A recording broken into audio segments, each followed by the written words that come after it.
This video will be about measuring 0.5 second pauses in the speech.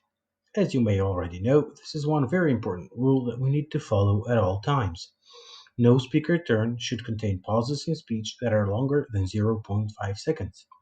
So, it's very important to accurately measure these pauses. In order to do this, you would need to move 0.5 seconds back and forwards in the task. This is done by using the left and right arrows on your keyboard. When you press the left arrow, you can see that you're taking 0.5 seconds back in the task. If I press the right arrow, I'm taking 0.5 seconds forwards in the task.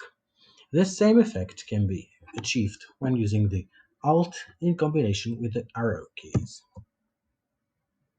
Again, we moved 0.5 seconds back, and if we do this again, it will be moved 0.5 seconds again back in the task.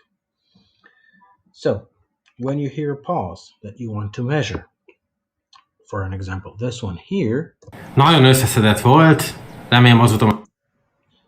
you need to position the cursor after the pause that you're trying to measure and right at the beginning of the speech.